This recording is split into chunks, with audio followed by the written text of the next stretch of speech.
751 of the Big 550 KTRS. Congressman Rodney Davis is joining me here in the studio. He's a Republican who represents the Illinois 13th and until just a few days ago was a member of the 113th Congress.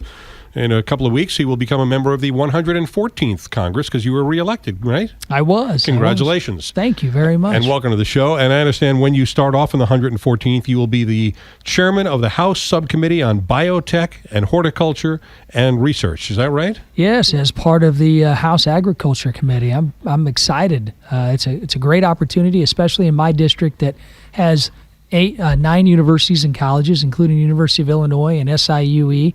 And research is a huge part of their portfolio, and a huge area is their agricultural research, and that's what this subcommittee will actually have jurisdiction over. Does that mean you're going to solve the bee problem?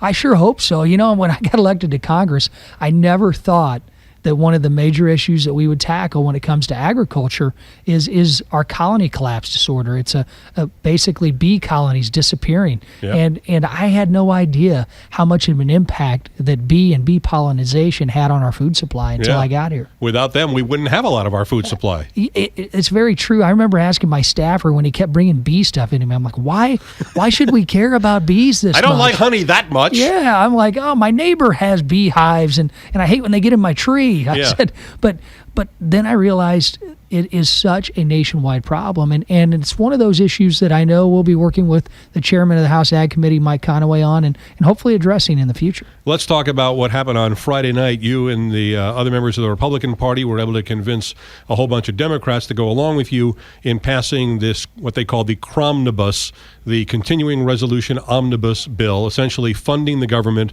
for another 9 months or so. Mm-hmm. Was there a lot of tug of war going on over this?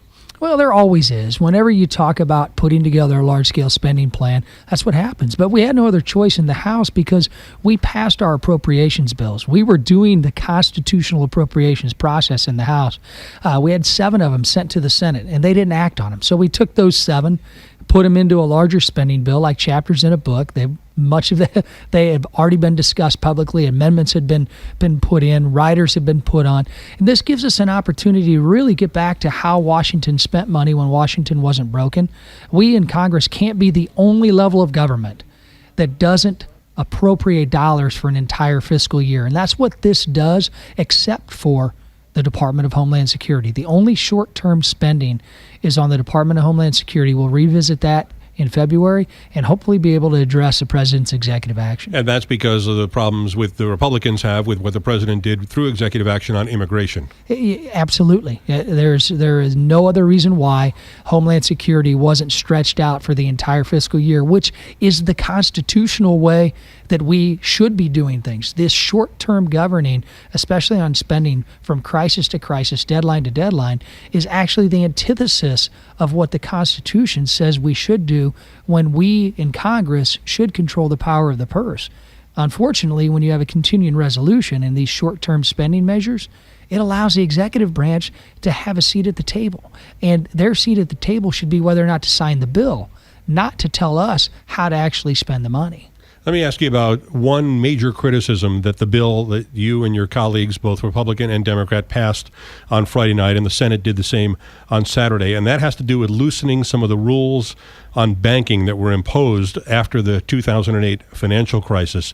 The change that was passed relaxes the regulation of those high-risk investments known as derivatives, rules that were imposed to reduce the risk for our federally insured money so that we don't have to bail out these too-big-to-fail banks again.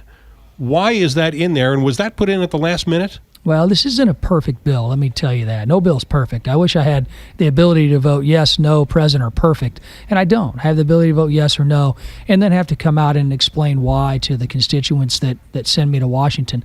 This provision is a simple provision for end users. How it was explained to me early on, and I was a co-sponsor of a piece of legislation. Remember, Dodd-Frank has been one of the most onerous pieces of legislation and contributing to the regulatory increase within our banking industry to levels that I don't think were expected. And it's really hitting the small banks. Remember when the banks were bailed out? I wasn't in Congress at the time. I don't believe I'd be a supporter of the banks being bailed out. But the result was Nancy Pelosi, Harry Reid, and Barack Obama put together Dodd-Frank. And what it's done, it's created more too big of banks rather than helping some of the smaller banks. So this legislation, this provision is an end user agreement issue. And think of it like this. If you're an airline and you want to hedge your jet fuel costs so that you can keep your prices low for airline tickets, and if you're having to actually show your competitors or those who are in the financial industry what you're paying for gas, they then bet against you. This was an unintended consequence that even Barney Frank and Chris Dodd said was unintended consequence. This is a small change. It's in no way going to roll back Dodd-Frank because, frankly, there are plenty of other areas within Dodd-Frank that need to be rolled back because they are too restrictive, especially to the small community banks that most people and my constituents use. But wasn't this part of this legislation essentially written by Citigroup? I don't believe that that's the case. I don't know anybody who writes legislation. I know the bills that I've written. I mean, I helped craft the Farm Bill. I helped craft the Water Infrastructure Bill from its infancy clear through its conference committee. And I can tell you, not one time did I ever have a company come in and say, here's the language. No, that's our job. Our staff's request the language, and this language is nothing new because it's part of legislation that had been introduced by others in this Congress. I don't understand why it's such a surprise other than the far left of Elizabeth Warren worried about their beloved Dodd-Frank legislation that's killing small community banks and killing our access to cheap to loans, and it's killing that, and it's chipping away at their favored piece of legislation, that Dodd-Frank legislation. Well, I hope that we can do something for those small banks without having to help those big banks, because I speak for the American taxpayer here when I say I don't want to bail them out again. Well, no one wants to bail them out, and frankly, we're not. This has nothing to do with bailing out big banks again. This is an issue that really helps end users. Southwest Airlines hedges on jet fuel so that they can keep their costs low. And if they are traded against, and if they are having to show what they pay for that jet fuel, investors can then bet against them and bet against, and in the end will actually raise prices for tickets. Gotcha. So these are unintended consequences that even the most liberals say was unintended. Representative Rodney Davis, have a great Christmas. Hey, you too. Enjoy Thanks. your break, and congratulations on your chairmanship. Hey, thank you, Paul. Looking forward to coming back. Congressman Rodney Davis from the 13th District of Illinois here on the Big 550.